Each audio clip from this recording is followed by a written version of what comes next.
Students, trigonometry के part 11 में आप सभी का स्वागत है। अगर आप लोगों ने इसके पहले के 10 पार्ट नहीं देखे हैं तो एक बार आप पहले उनको भी जरूर देखें, जिससे कि आपको एक पूरी रिदमिक जो है स्टोरी पता चले इसकी, है ना। जिससे आगे का बेसिक क्लियर होगा तो आप इसको भी पूरी तरह से समझ पाएंगे, ठीक है ना। हाँ, ये जरूर है कि कोई आपको इजी कंसेप्ट लगता है उस वीडियो को आप क्विट कर सकते हैं, लेकिन बाकी को जहां भी आपको प्रॉब्लम है उनको देखें जरूर। चलिए तो हम स्टार्ट करते हैं पार्ट नंबर 11। आज हम बात करेंगे 180 plus minus theta and 360 plus minus theta की। तो सबसे पहले आप एंगल जानते ही हो कि 180 का जो एंगल होता है वो आपका किस तरह बनता है। ये स्ट्रेट लाइन एंगल है, तो ये आपका जैसे ये क्वाड्रेंट है और ये एक्स है और ये वाई है मान लो, है ना। तो आप देख सकते हैं जब मैं 180 का एंगल किसी पॉइंट से क्रिएट करूंगा तो मेरा एक्सिस चेंज नहीं हो रहा है, यानी मैं एक्स एक्सिस पे हूं और अभी भी किस पर हूं, एक्स एक्सिस पे। मान लो यहाँ कोई पर्सन है, अभी ये एक्स पर है ना। अब इसने 180 अगर डिग्री एंगल क्रिएट किया तो ये मान लो ए से बी पे पहुंचा, लेकिन इसकी लाइन तो वही है, यानी इसका जो ट्रिग्नोमेट्रिक रेशियो है वो कैसा रहेगा, अनचेंज रहेगा, है ना। ऐसे ही 360 की वैल्यू की बात करते हैं, तो जैसे मान लो यहाँ कोई ए पॉइंट पर है, अब 360 से अगर चलेंगे तो उसी पॉइंट पर वापस पहुंच जाएंगे। कहने का मतलब अगर वो एक्स एक्सिस से चला था तो वापस पहुंच क्या गया है, एक्स पर ही। जबकि 90 और 270 में हमने देखा था कि वहां एक्सिस चेंज हो रहे थे। तो देखते हैं अब इसमें क्या है। तो आप देखेंगे कि 180 और 360 इन दोनों में एक्सिस जो है वो चेंज नहीं हो रहे हैं। तो यानी कहने का मतलब कि इसमें ट्रिग्नोमेट्रिक रेशियो वो ही रहने हैं, जैसे साइन का साइन एंड कॉस का कॉस, टेन का आपका टेन और इसी तरह से आगे, है ना। यानी इसमें आपको कोई ज्यादा माइंड लगाने की जरूरत नहीं है, आपको वो ही रखना है। बस ध्यान रखना है तो प्लस माइनस का, और प्लस माइनस का कैसे करेंगे, चलिए उसके लिए सबसे पहले मैं आपको ले चलता हूं सेकंड क्वाड्रेंट में। तो हम बात कर रहे हैं सेकंड क्वाड्रेंट में 180 माइनस थीटा की। अब 180 माइनस थीटा को हमने इससे पहले के वीडियो में 90 प्लस थीटा के हिसाब से भी देखा था। जैसे कि ये देखिए, ये है आपका सेकंड क्वाड्रेंट, है ना, ये आपका सेकंड क्वाड्रेंट है। अब इसमें आप देख सकते हैं 90 और 180 के बीच के एंगल आने, तो इसमें 180 से छोटे एंगल जो भी हैं वो सब इसी में रहेंगे, है ना। अब इस क्वाड्रेंट में आप जानते हो कि साइन और कोसेक आपका पॉजिटिव होता है और बाकी चारों कैसे होते हैं, नेगेटिव। तो और 180 में आपको चेंज तो कुछ करना ही नहीं है, साइन का साइन कोस का कोस बस ऐसे ही रखना है। तो फॉर्मूले क्या क्या बनेंगे, जैसे मान लो साइन 180 माइनस थीटा, ये आपसे किसी ने पूछा। अब साइन इस क्वाड्रेंट में कैसा है, पॉजिटिव, तो यहाँ पॉजिटिव तो आएगा ही। और साइन 180 माइनस थीटा क्या हो गया, साइन, क्योंकि 180 में ये नहीं है कि साइन का कॉस कर दो आप, है ना। साइन का कॉस, कॉस का साइन, ये तो कब होता है, 90 और 270 में। चलिए कॉस की बात करेंगे, कॉस 180 माइनस थीटा। अब कॉस इसमें किसका है, कॉस माइनस का है, तो ये आपका माइनस का कॉस थीटा। ऐसे ही टेन 180 माइनस थीटा, ये भी आपका माइनस का टेन हो जाएगा। कॉट 180 माइनस थीटा, ये भी आपका माइनस का कॉट हो जाएगा।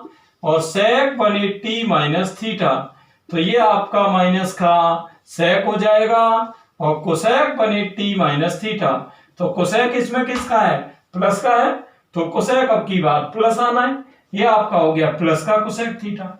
अब इसको यूज कैसे करते हैं वो देख लेते हैं।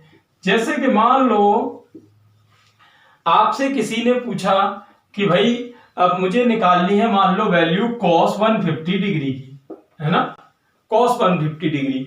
अब पहली बात तो ये कि 150 90 और 180 के बीच में ही आएगा, तो आप इसी में जाएंगे। तो वैल्यू कैसे निकालेंगे वो देखते हैं। 150 को मैं कैसे लिख सकता हूं, इसको लिख सकता हूं 180 माइनस 30, है ना। तो ये आपका फॉर्मूला अब ये आ गया। तो cos 180 माइनस थीटा क्या है आपका, माइनस cos थीटा, तो ये आपका हो जाएगा माइनस के cos थीटा की जगह 30, और cos 30 की वैल्यू आप सभी जानते हैं √3/2 होती है ना। चलेंगे थर्ड क्वाड्रेंट में। तो यहां हम देख रहे हैं थर्ड क्वाड्रेंट, थर्ड क्वाड्रेंट में आप सभी जानते ही हैं कि tan और cot आपका प्लस का है, बाकी चारों कैसे हैं, नेगेटिव है ना। और क्योंकि बात 180 की हो रही है तो यहां पर अनचेंज ही रहना है, यानी tan का tan, sec का sec, बस इस तरह से चलेंगे। अब इसमें करना क्या है, चलिए वो एक बार देख लेते हैं। जैसे कि आपसे पूछा गया, मान लो कि sin 180 प्लस थीटा है ना, कि इसकी वैल्यू आपको निकालनी है। तो यहां पर आप देख सकते हो कि साइन क्या है, नेगेटिव, तो नेगेटिव आएगा, और 180 में वो का वही रहना है, तो साइन का साइन। ऐसे ही cos 180 प्लस थीटा, ये भी आपका माइनस का cos थीटा हो गया। tan 180 प्लस थीटा, अब tan तो आप देख ही रहे हो, tan इसमें किसका है, प्लस का, तो प्लस आ जाएगा है ना। और tan 180 प्लस थीटा क्या होता है, tan का tan ही रहना है। और cot 180 प्लस थीटा, cot भी इसमें प्लस का है आपका। चलिए sec 180 प्लस थीटा, अब sec इसमें किसका है, sec नेगेटिव है। और cosec 180 प्लस थीटा, cosec भी किसका है, वो भी नेगेटिव है ना। तो इस तरह से ये पोजीशन है। अब इसका यूज कैसे करना है, एक क्वेश्चन देख लेते हैं। जैसे मान लो मुझसे किसी ने कहा भाई आपको निकालना है sec 210 है ना, इसकी sec 210 की वैल्यू निकालनी है। तो कैसे इसको करेंगे, 180 की हेल्प से मैं इसको लिख सकता हूं 180 प्लस 30।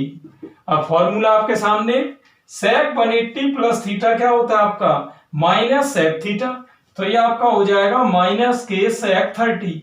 और sec 30 की वैल्यू आप सभी जानते ही हैं, ये क्या होती है, 2/√3। तो यहां हम देख रहे हैं फोर्थ क्वाड्रेंट में 360 प्लस थीटा, इसमें ये आपका 360 माइनस थीटा, इसमें आपका अनचेंज रहना है, क्योंकि 270 से बड़ी और 360 से छोटी वैल्यू इसमें आनी है।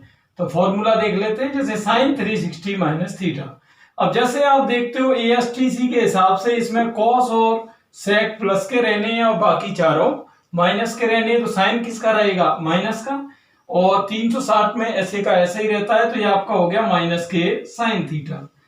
ऐसे ही cos 360 माइनस थीटा, ये आपका पॉजिटिव cos थीटा हो जाएगा, क्योंकि यहां आप देख सकते हो cos इसमें पॉजिटिव है। चलिए tan, तो tan 360 माइनस थीटा, ये आपका हो गया माइनस के tan theta. cot 360 minus theta, ये आपका माइनस के cot theta. sec 360 minus theta, ये आपका पॉजिटिव sec थीटा, पॉजिटिव क्यों है, फोर्थ में sec पॉजिटिव है। और at last cosec 360 minus theta, ये आपका माइनस के cosec थीटा। अब यूज क्या करना है, चलिए यूज के लिए क्वेश्चन देख लेते हैं इसमें। जैसे कि इस क्वाड्रेंट का मैंने कोई क्वेश्चन ले लिया, मान लो cosec 330 डिग्री, तो वैल्यू कैसे निकालेंगे, इसको मैं लिख सकता हूं आपका 360 माइनस 30 है ना। अब cosec 360 माइनस थीटा का क्या फॉर्मूला है, माइनस के cosec थीटा, तो ये आपका हो जाएगा माइनस के cosec 30। और cosec 30 की वैल्यू आप जानते ही हो क्या होती है, ये आपकी होती है 2। तो इस तरह से ये फोर्थ क्वाड्रेंट का यूज हो गया। चलिए नेक्स्ट देखते हैं। तो एट लास्ट हम बात करेंगे किसकी, 360 प्लस थीटा की। अब यहां पर यह समझने की बात है कि जिस तरह से मैंने आपको बताया था अभी कि जैसे साइन 360 माइनस थीटा है ना, अब इसको आप साइन ऑफ माइनस थीटा भी लिख सकते हो। और क्योंकि ये फोर्थ क्वाड्रेंट, तो फोर्थ क्वाड्रेंट में साइन किसका होता है, नेगेटिव, तो ये आपका हो जाएगा माइनस के साइन थीटा। ऐसे ही cos 360 माइनस थीटा है, इसको आप cos ऑफ माइनस थीटा लिख सकते हो। तो यहां भी ये फोर्थ क्वाड्रेंट है, फोर्थ में cos किसका था, ये प्लस का था। तो यहां पर ये ध्यान रहे कि साइन के अंदर माइनस आएगी तो माइनस को आप बाहर निकालेंगे, cos के अंदर माइनस आएगी तो वो एलिमिनेट हो जाएगी, यानी हट जाएगी। ऐसे ही tan की बात कर लेते हैं, tan 360 माइनस थीटा, इसको क्या लिख सकते हो, tan ऑफ माइनस थीटा, तो ये आपका हो जाएगा tan थीटा किसका, माइनस का। ऐसे ही cot ऑफ माइनस थीटा, तो इसका क्या हो जाएगा आपका, ये माइनस का cot थीटा। और sec ऑफ माइनस थीटा, तो ये आपका प्लस का sec थीटा। और cosec of minus theta minus का कोसेक थीटा। तो यहां पर याद रखने की ट्रिक क्या है कि कॉस और सेक माइनस को खा जाते हैं, यानी इनके अंदर अगर माइनस आएगी तो वो हट जाएगी और बाकी में माइनस कहाँ जाएगी, बाहर आ जाएगी, है ना। चलिए अब 360 प्लस थीटा, तो जो हिसाब आपको 360 माइनस थीटा में लगाना है वही उसमें लगाना है। कैसे, जैसे कि मान लो साइन 360 प्लस थीटा आपसे पूछा, तो इसको भी डायरेक्ट आप क्या लिखोगे, साइन प्लस थीटा, और साइन प्लस थीटा तो इसमें तो माइनस का कोई झंझट ही नहीं है, इस तरह से। तो कहने का मेरा मतलब यह है कि अगर कहीं भी 360 प्लस थीटा दिखे तो आप उसे डायरेक्ट ही थीटा लिख सकते हैं, और ये कहां पर जाएगा, फर्स्ट क्वाड्रेंट में। फर्स्ट में क्यों जाएगा, क्योंकि जो थीटा होता है उसकी वैल्यू 0 से 90 तक यहां पर कैलकुलेट की जाती है। तो जैसे आप मान लो देख रहे हो कि साइन 360 प्लस थीटा मुझे लेना है, तो मान लो मैंने जैसे थीटा ले लिया, जैसे मान लो 60, तो ये आपका क्या हो जाएगा, साइन 100 420। अब ये वैल्यू कहां आएगी भाई, पहला राउंड किसका हो गया, 360 का, और ये 0 से 90 है, तो ये क्या है 360 प्लस 60, तो ये आपका सेकंड रोटेशन में आएगा, है ना। यहां पर ये ध्यान रहे, जो फर्स्ट रोटेशन होता है उसको कहते हैं प्राइमरी रोटेशन, और उसके बाद के जो भी रोटेशन आने हैं उनको कंजुगेट रोटेशन कहते हैं। तो ये 420 किस में आएगा, सेकंड रोटेशन में, है ना, यानी कंजुगेट रोटेशन में। तो यहां पर आप फॉर्मूले किस तरह बनाएंगे, जैसे cos 360 प्लस थीटा है तो इसका क्या हो जाएगा, cos थीटा, और इसी तरह tan 360 प्लस थीटा उसका क्या हो जाएगा, प्लस का tan थीटा, है ना। अब इसके यूज क्या क्या है, चलिए एक बार यूज देख लेते हैं। तो अब हम देखते हैं 360 प्लस थीटा के यूजेस क्या क्या रहेंगे। जैसे मान लो मुझसे किसी ने पूछा कि भाई आपको वैल्यू निकालनी है साइन 1860 डिग्री की। अब आप सोच रहे होगे ये वैल्यू कैसे कैलकुलेट होगी, तो जब भी कोई वैल्यू 360 से ज्यादा आए तो आपको उसे 360 से डिवाइड करना है। अब जैसे मान लो मैं 360 से इसको डिवाइड करूंगा तो आप देख सकते हो कि ये 5 टाइम्स आएगा और ये आपका बच क्या रहा है 60। तो जो यहाँ पर रिमाइंडर बचता है बस उसी को लिखना है, और साइन 60 की वैल्यू ये आपकी क्या हो गई, √3/2। तो इस तरह से 360 से बड़ी वैल्यू भी कैलकुलेट कर सकते हैं ना। और चलिए एक एग्जांपल देख सकते हैं। जैसे मान लो मुझे किसी ने दे दिया, मान लो जैसे कि वैल्यू ले ली मैंने साइन 1140 डिग्री की, है ना, ये ले ली। अब यहां भी वही बात है, 360 से मैं इसको डिवाइड करूंगा तो 3 टाइम्स जाएगा, और यहाँ आपका बच गया कितना, ये आपका बच गया 60। तो मैं इसको क्या लिख सकता हूं, डायरेक्ट ही tan 60, और tan 60 की वैल्यू क्या हो गई आपकी, √3। तो इस तरह से आप 360 की बड़ी भी वैल्यू कोई भी आए तो आप 360 से डिवाइड करके उसको शॉर्ट में ला सकते हैं, और 90 के अंदर आते ही तो आपको ये सब याद है ना। तो ये तो इस तरह से हमने इसमें जो पार्ट नंबर 10 और 11 थे, इसमें 90 plus minus theta, 270 plus minus theta, 180 plus minus theta, और ये 360 प्लस माइनस थीटा की बात की। इससे आप कई चीजों को कैलकुलेट कर सकते हैं, है ना। अगर आपको वीडियो अच्छा लगा हो तो आप ज्यादा से ज्यादा स्टूडेंट्स को इसको शेयर करें। अगले वीडियो में हम बात करेंगे यहाँ पर जो कंपोजिट एंगल्स होते हैं, जैसे sine of a plus B, cos of a plus B, इनके रिलेटेड जो फॉर्मूले हैं और रिलेटेड क्वेश्चंस हैं। थैंक्स।